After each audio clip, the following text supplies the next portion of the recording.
There is something happening in your body right now that you have probably never been told about. Right now, as you sit here, roughly 37 trillion cells are carrying out operations so precise that no technology on Earth can replicate them. And buried inside the machinery of those cells is a phenomenon that, until very recently, physicists believed was impossible in warm, wet, living tissue. Quantum coherence. Particles inside you, right now, maintaining entangled states long enough to influence how you see, how you metabolize energy, how your very DNA repairs itself. And here is the part that should stop you in your tracks.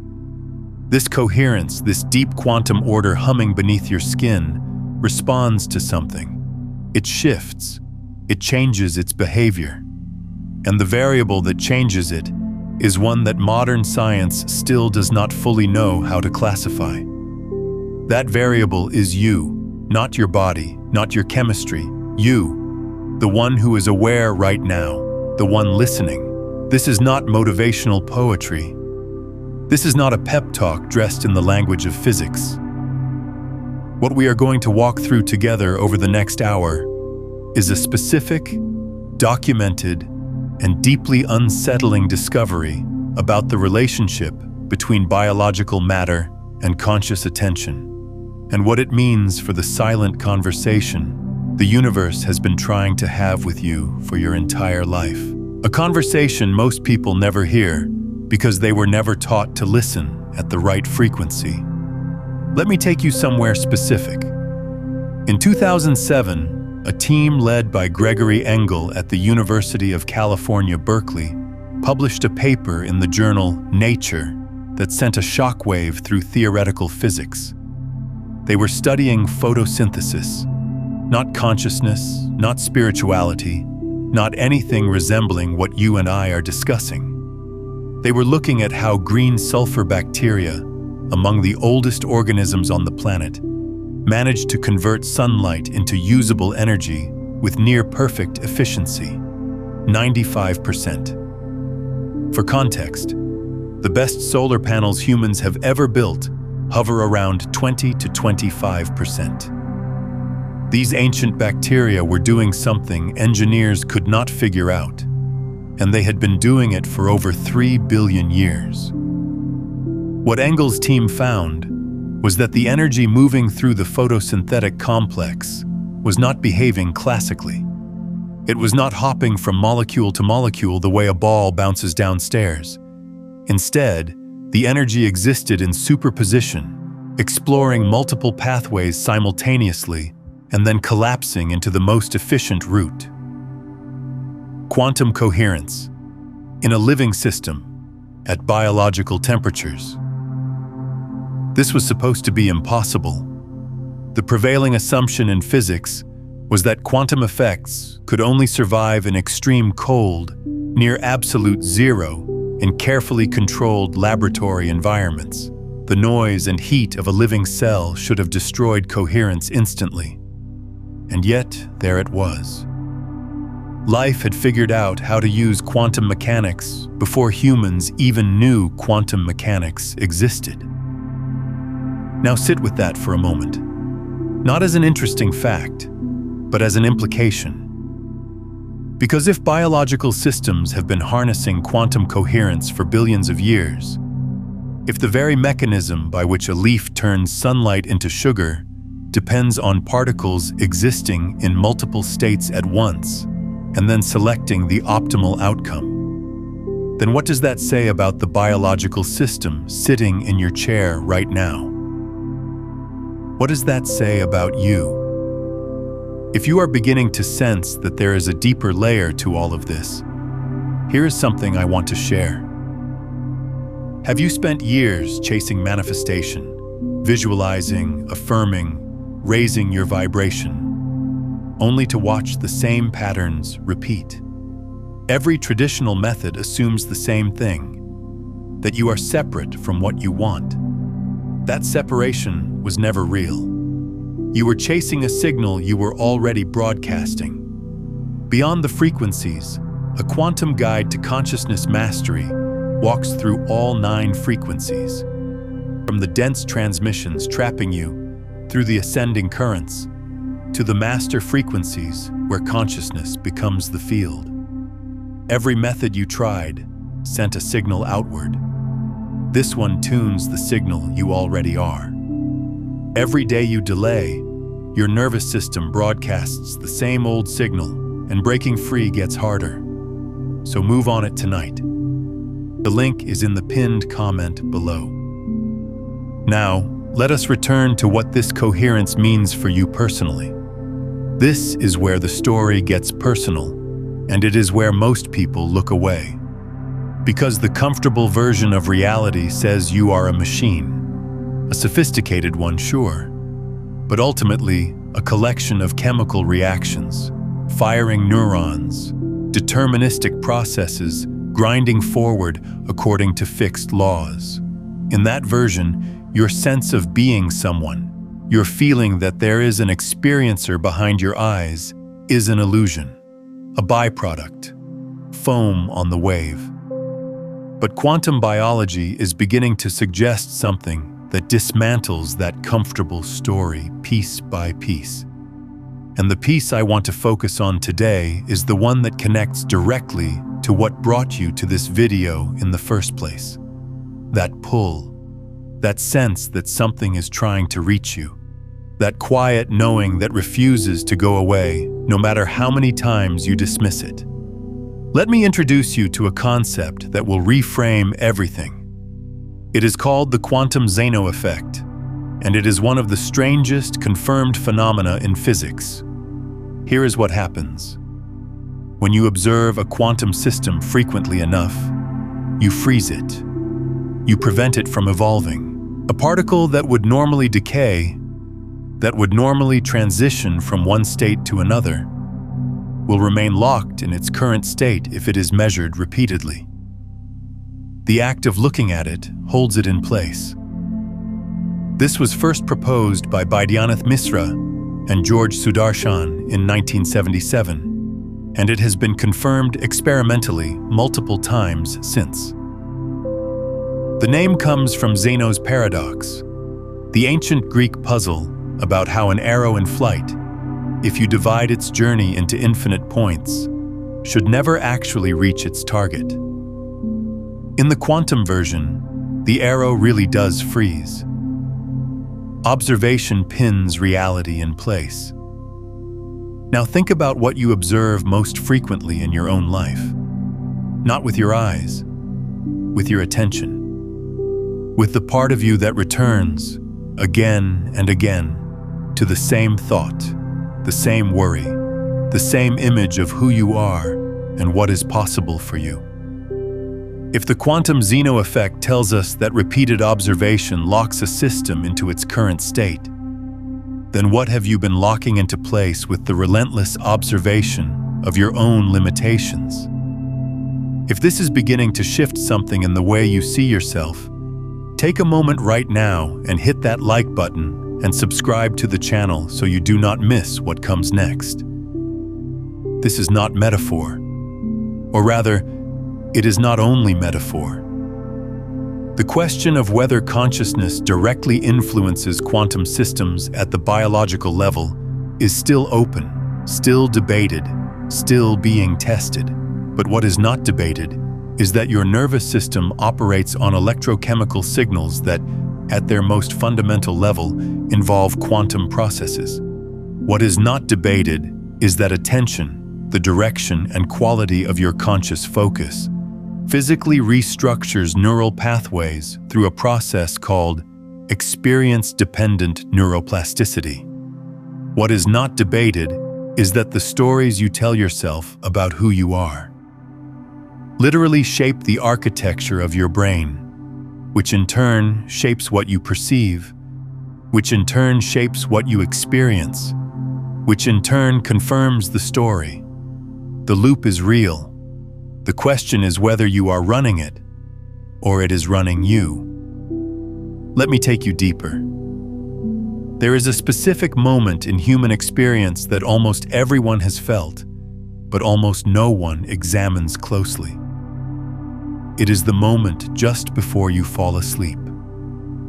Hypnagogia, it is called. That liminal corridor between waking and dreaming, where the rules of ordinary consciousness begin to dissolve. Images appear unbidden. Sounds emerge from nowhere. The boundary between you and not you becomes porous. Your sense of being a fixed, solid self starts to soften, and for a few seconds, sometimes longer, you are in a state that is neither awake nor asleep, neither here nor there. What is happening in that moment, neurologically, is that your brain is transitioning from beta wave dominance, the frequency of active, focused, problem-solving thought, down through alpha into theta. Theta is the frequency range between roughly 4 and 8 Hertz. It is the frequency of deep meditation, of REM sleep, of states that mystics across every tradition have described as the doorway to the deeper self. And here is what is remarkable. In Theta, the default mode network of the brain, the network responsible for your sense of being a separate self with a continuous personal narrative, begins to quiet. The voice that says, "I am this person with these problems and this history," starts to lose its grip. And in that gap, something else becomes available. You have felt it. You may not have had language for it, but you have felt it. A sudden knowing that arrives whole, not built piece by piece through logic. A flash of clarity about a situation you had been grinding on for weeks. A feeling of connection to something vast that disappears the moment you try to grab it. That is not random neural noise. That is what happens when the filter loosens. When the part of you that is constantly constructing and maintaining a model of reality takes a breath, and the signal that is always there, always broadcasting, finally gets through. This is what I mean when I say the universe has been trying to send you something. Not in a magical wish fulfillment sense, in a precise, structural sense. Your ordinary waking consciousness is a filter. It has to be. If you perceived everything that was actually happening at the quantum level of reality, you would be unable to function. You would be overwhelmed by a blur of probability and superposition. So your brain narrows, it selects, it collapses the infinite into the manageable. And that is useful, that is necessary.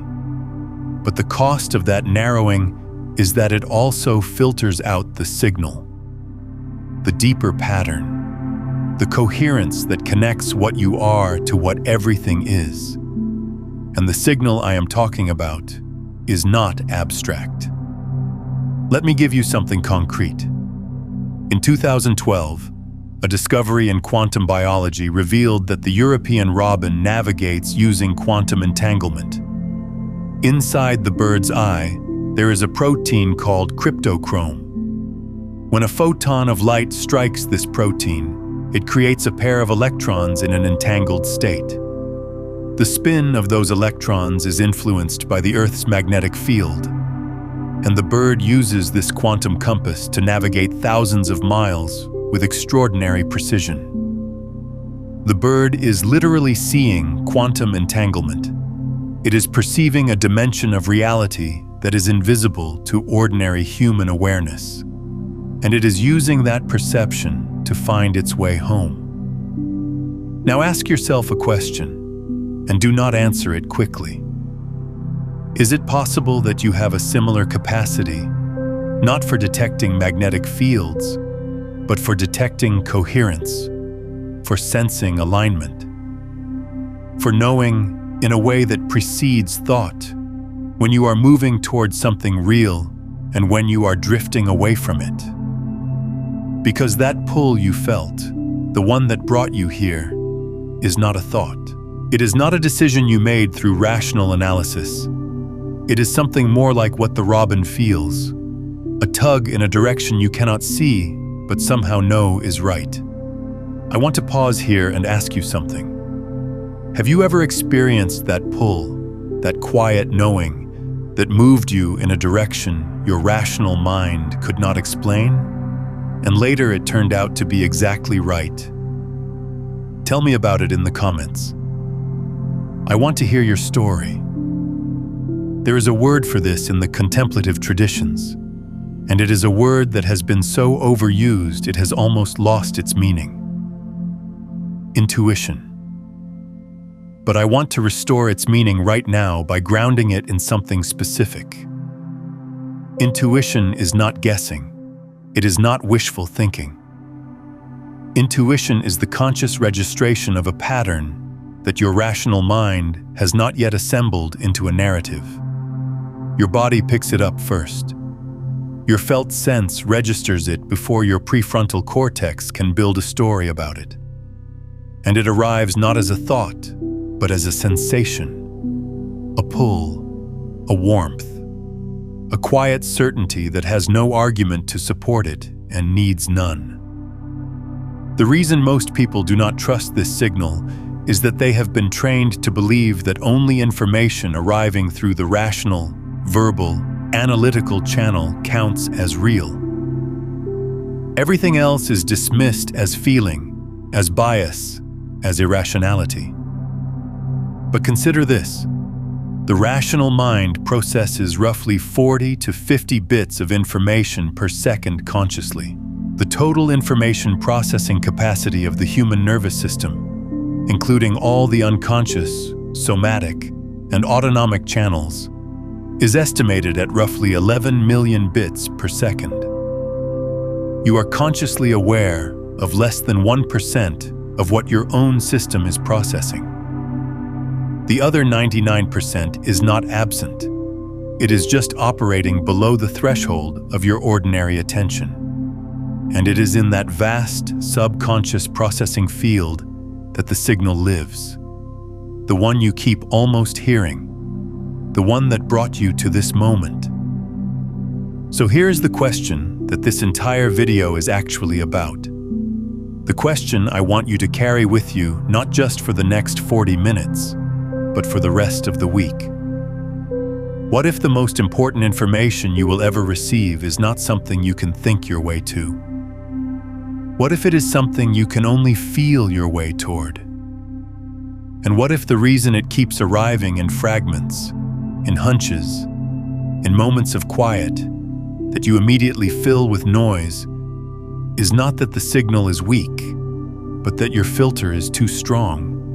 Let me show you what I mean by walking you through something that happened in a laboratory. In the 1980s, Benjamin Libet conducted a series of experiments at the University of California, San Francisco that disturbed the philosophical world and have been debated ever since. He asked subjects to flex their wrist at a time of their choosing while he monitored their brain activity. What he found was that the brain's readiness potential, the electrical buildup that precedes a voluntary movement, began roughly 500 milliseconds before the person consciously decided to move. Half a second. The body was preparing to act before the conscious mind had made its choice. This has been interpreted in many ways. Some say it proves free will is an illusion. Some say the conscious mind acts as a veto rather than an initiator. But what I want you to notice is something more subtle. The experiment reveals a gap, a measurable physical gap between the deeper processing of the nervous system and the arrival of conscious awareness. Your system knows before you know. It moves before you decide. And if you have ever had the experience of your hand reaching for the phone before it rings, or your stomach dropping before the bad news arrives, or your feet carrying you somewhere you did not plan to go and finding exactly what you needed there, you have lived inside that gap. You have felt the signal arriving ahead of the story. This is what the universe sending you something actually looks like. Not a mystical beam of light from the sky, not a cosmic text message. It looks like your own deeper processing, the 11 million bits per second that never make it to conscious awareness, picking up on a pattern of coherence and translating it into a felt sense that says, pay attention, move here, listen now. And the reason I say that only certain people will receive this is not because the universe plays favorites. It is because receiving requires a specific condition. It requires that you have, at some point, loosened the filter enough to notice. It requires that you have sat in enough silence, endured enough disruption to your old patterns, or simply been broken open enough by life that the signal can get through. And if you are here, that condition has been met. Not because you are special in some hierarchical sense, because you are ready in a structural sense. The filter has thinned, the noise has quieted just enough, and what has always been broadcasting is finally finding a receiver tuned to its frequency. Now I want to go somewhere that might be uncomfortable, because this is where the real shift happens. And it does not happen through more information. It happens through honest confrontation with a pattern you have been running, probably for years, that is actively blocking what is trying to reach you. The pattern is this: you receive the signal, you feel the pull. Something in you lights up, recognizes truth, moves toward expansion. And then, within minutes, sometimes seconds, another part of you clamps down. It says, who are you to feel this? It says, this is not realistic. It says, remember last time you believed something like this. Remember how that ended. And the signal gets buried.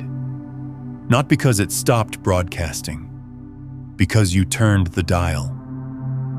This is the quantum Zeno effect playing out in your psychology.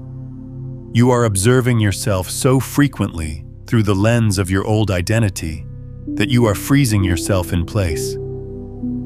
Every time you check, every time you measure yourself against the story of who you were and what happened before, you collapse the wave function of possibility back into the particle of the familiar. You pin yourself to the known. And the version of you that could receive what is coming, the version that is already forming in the probability field of your future, cannot emerge because you keep looking at the old version and calling it real. Think about that for a moment. What is the one old story about yourself that you keep measuring against? The one that keeps collapsing your possibilities back into the familiar? Drop it in the comments. Sometimes naming it is the first step to loosening its grip. Let me be precise about what I mean by the probability field of your future, because this is not hand-waving. In quantum mechanics, before a measurement is made, a system exists in superposition, a state of multiple possibilities coexisting simultaneously. The wave function describes all of these possibilities and their relative probabilities. It is only when a measurement occurs, when an observation is made, that the system collapses into one definite state. One outcome becomes real, the rest vanish. Now, whether consciousness itself is the mechanism of collapse, this is the measurement problem, one of the deepest unsolved questions in physics, debated by minds from Niels Bohr to John von Neumann to Roger Penrose, or whether collapse happens through decoherence, through interaction with the environment regardless of any observer. The structural lesson is the same. Before the measurement, possibility is open. After the measurement, it is fixed. And the kind of measurement that matters most in your life is not what happens in a laboratory.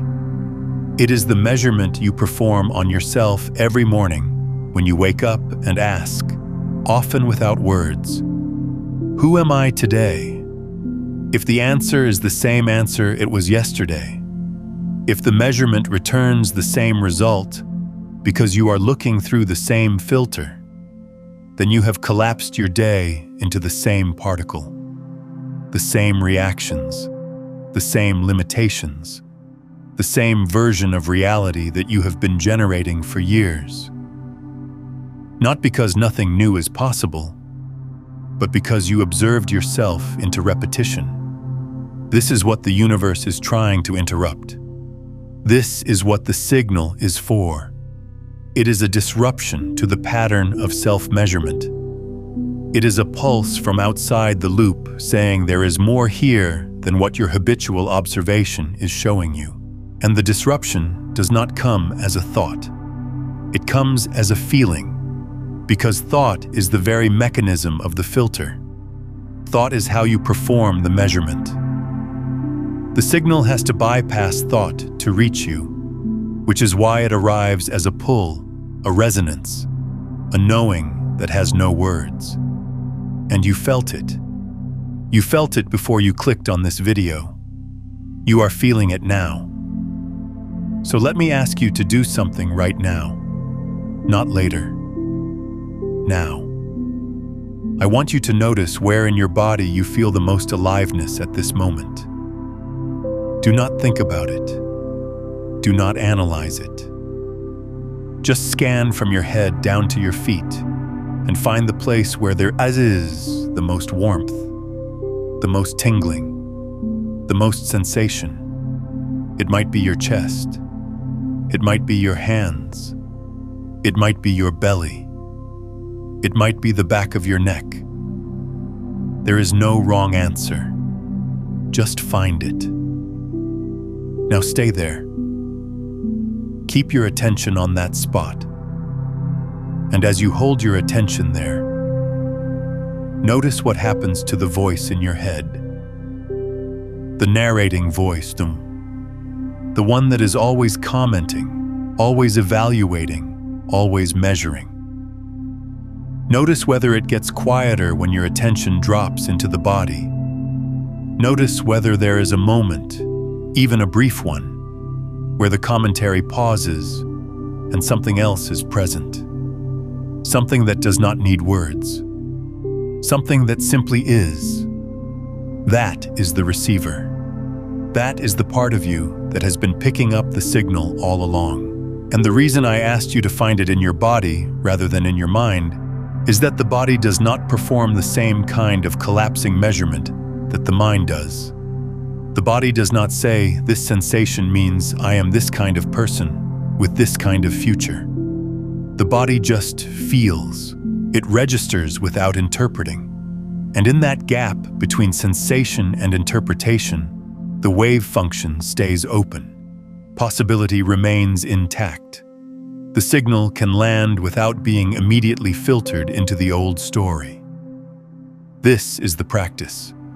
Not a one-time exercise, but a way of living. Learning to catch the moment between the signal and the story. Learning to feel the pull before the mind grabs it and says, this is not for someone like you.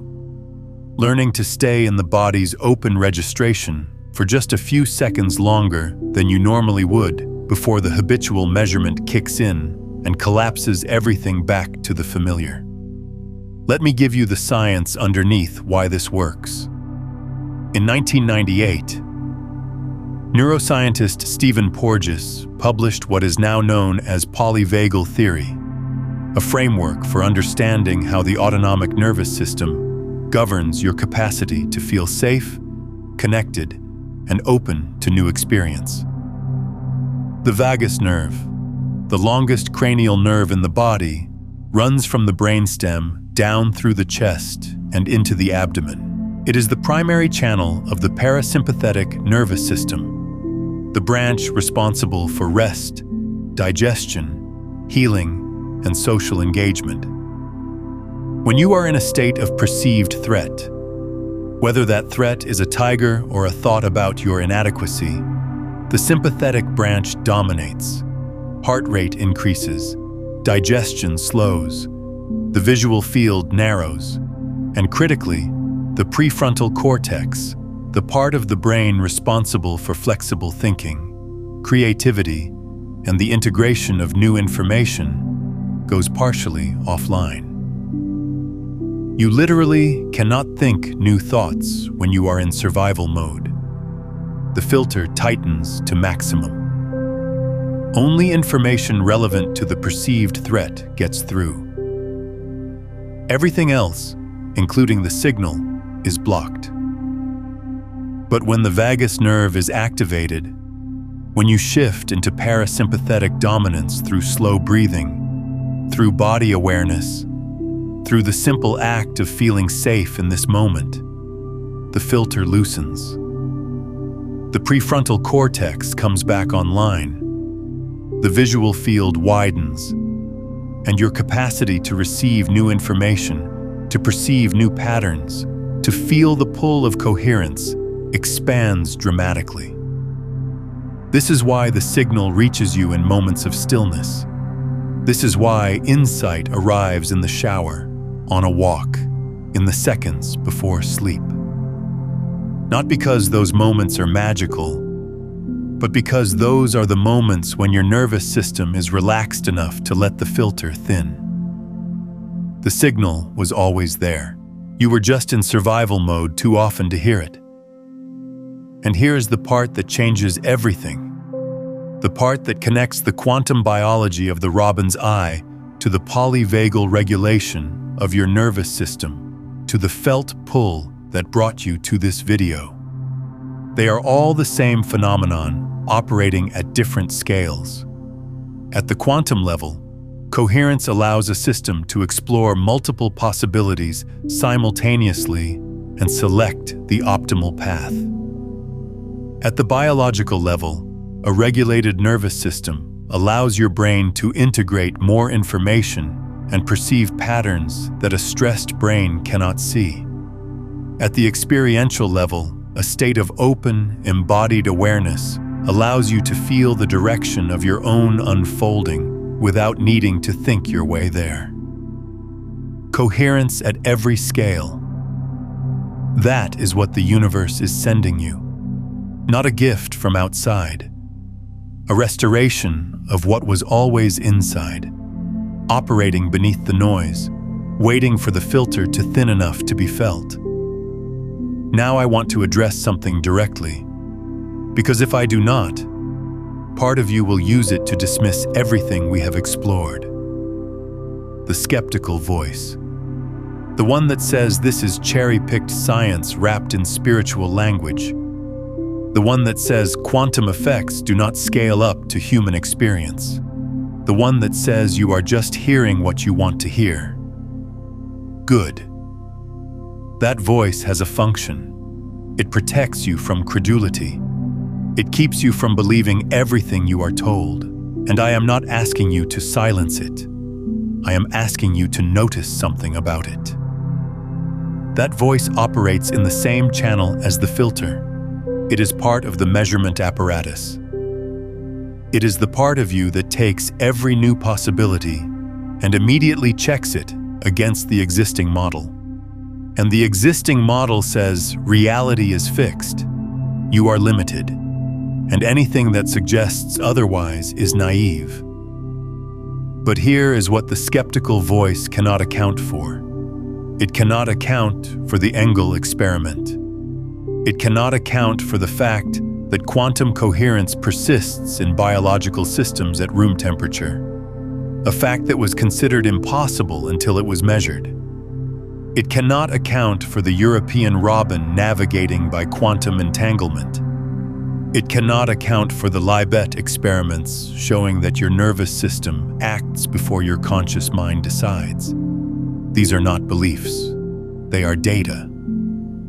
And the data says that the clean, classical, deterministic model of reality that the skeptical voice is defending has already been overturned at the most fundamental level of physical law.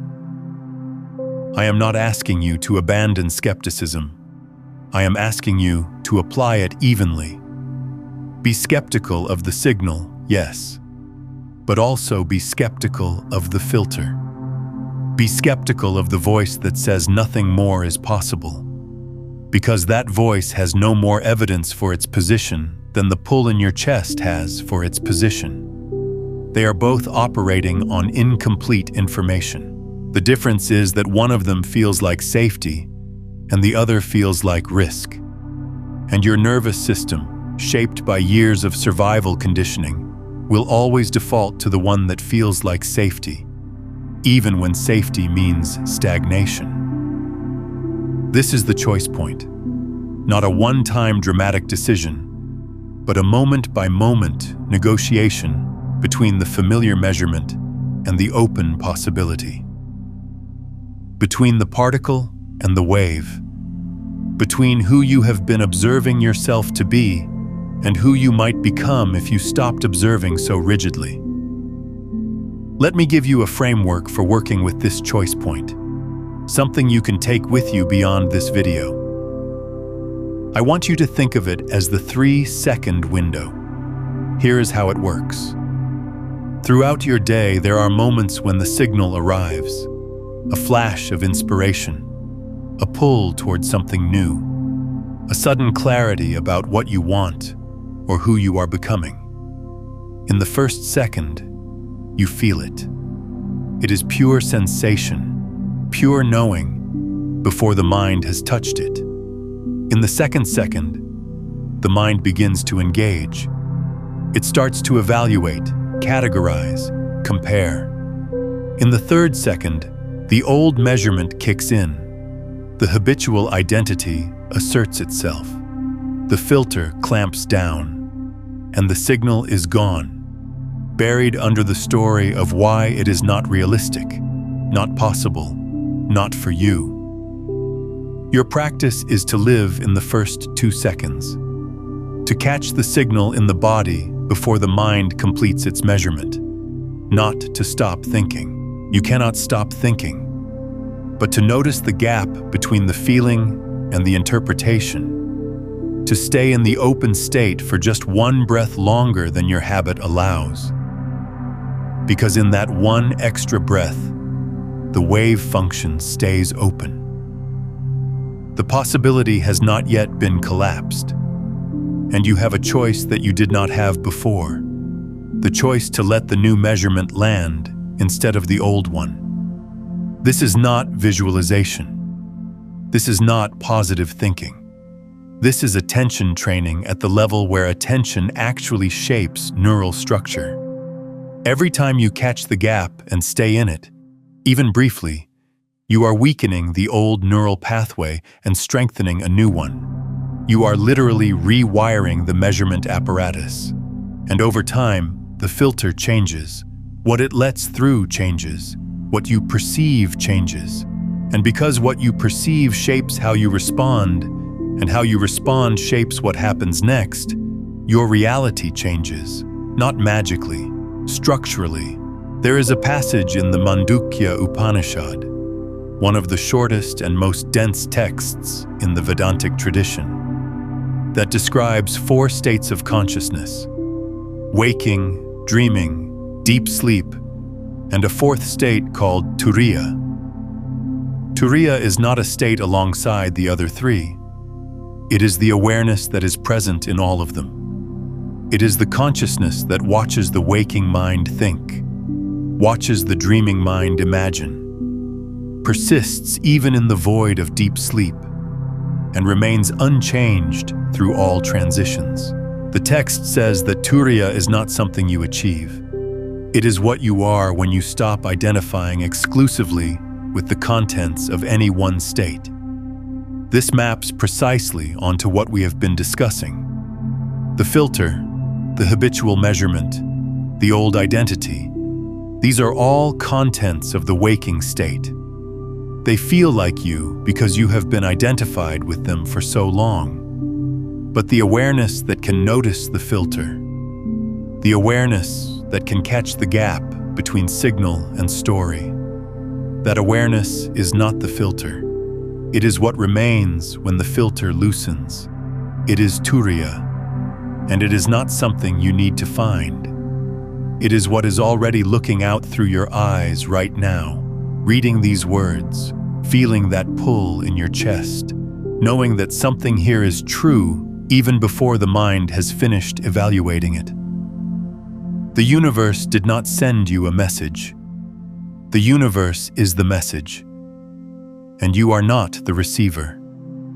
You are the part of the universe that has become capable of hearing itself. The signal and the receiver are made of the same thing. The coherence you are sensing is not between you and something external.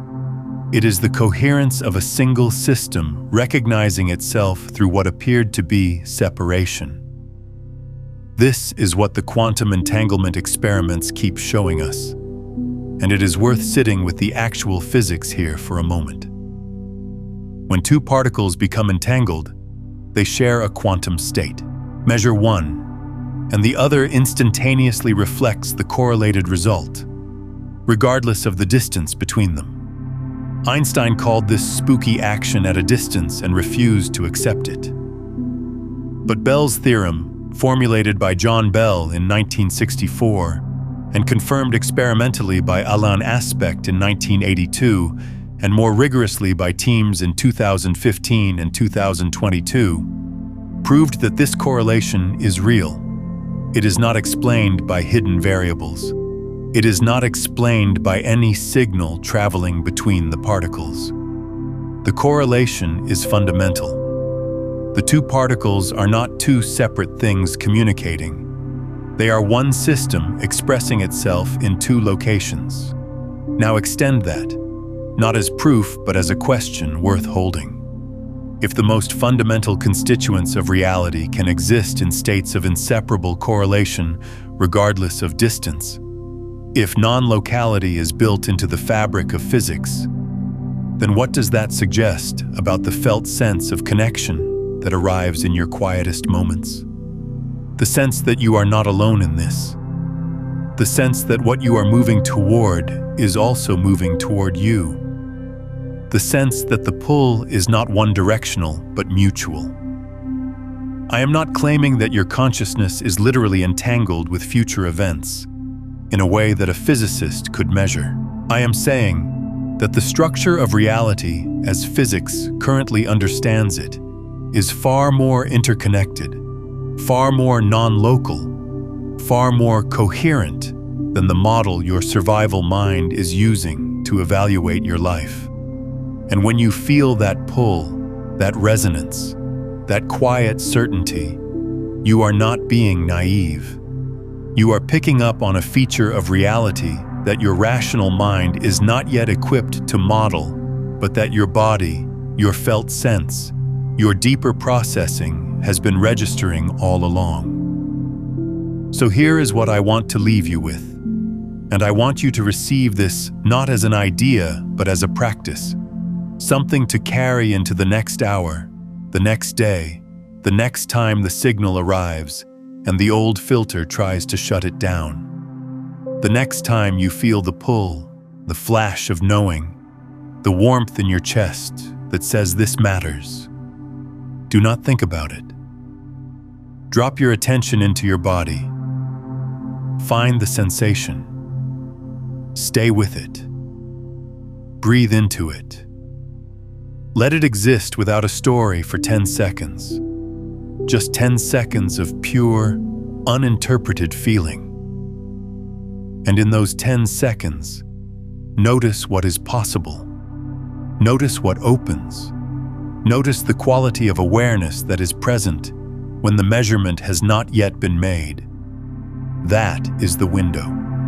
That is where the new reality enters. Not through force, not through effort, not through trying to convince yourself of something your mind does not believe, but through the simple, radical act of letting the wave function stay open for one breath longer than your habit allows, through trusting the body's knowing before the mind's evaluation, through allowing the signal to land before the filter catches it. You were not brought here by accident. Not because the universe is a conscious agent directing traffic, but because coherence attracts coherence. The part of you that is already aligned with what is coming recognized the frequency of this message before your conscious mind could evaluate it. You felt it first. You clicked second. The signal preceded the decision, just like Libet's experiments showed, just like the Robin's quantum compass, just like the photon finding its optimal path through the photosynthetic complex. You are not waiting for something to arrive from outside. You are learning to stop blocking what is already arriving from inside. The filter is thinning. The measurement is changing. And the version of you that exists on the other side of this shift is not someone you need to become. It is someone you need to stop preventing. Someone who has been forming in the probability field of your future, waiting for you to stop collapsing the wave function back into the old particle. Stay in the wave. Stay in the body. Stay in the gap between the signal and the story. That is where everything changes. Not someday. Not when you are ready. Now. In the next breath. In the 10 seconds of uninterpreted feeling that you give yourself permission to have. Consider coming back to this video tomorrow morning before the noise of the day begins. Let it reset the filter before the old measurement has a chance to kick in. And if someone comes to mind right now, someone you know who has been circling this same edge, share this with them. When you pass this frequency forward, you reinforce it in yourself. The act of sharing coherence deepens your own coherence. It is not a loss. It is an amplification. The universe has been broadcasting since before you were born. The signal never stopped.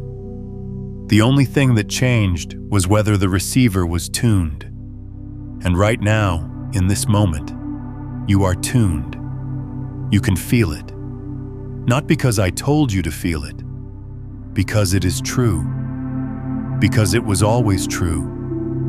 And because the part of you that knows it was always true is the same part that will carry this forward after this video ends, into the silence of your next morning, into the pause before your next reaction, into the space where the old identity tries to reassert itself and finds for the first time that something else is already there. Something open, something coherent, something that has been waiting a very long time for you to stop measuring it out of existence and simply let it be. That is what was sent to you, not a promise, not a reward, a recognition, the recognition that you are already what you have been searching for. And the only thing standing between you and the full experience of that truth is the habit of looking at yourself through a filter that was built for survival, not for seeing. The filter served you. Honor it. But you do not live there anymore. The threat that built it is not the reality you are standing in now, and the signal that keeps arriving, the one you keep almost hearing, the one that brought you here and is still humming in your chest as these words land. That signal is not asking you to believe anything. It is asking you to feel what is already true, and then to live from there. If this shifted something in you, if you felt even a moment of that gap between the signal and the story, stay here. Subscribe not for content, but for continued practice. Share this with someone who you know is on the edge of hearing their own signal, but keeps turning the dial back to noise. And leave a word in the comments. Just one word that describes what you felt in those 10 seconds of uninterpreted sensation. Not what you thought, what you felt. Let that word be your anchor for the week. Let it remind you, every time the old measurement tries to reassert itself, that there is another way to look, that the wave function is still open, that the signal is still broadcasting, and that you, right now, are finally tuned to receive it.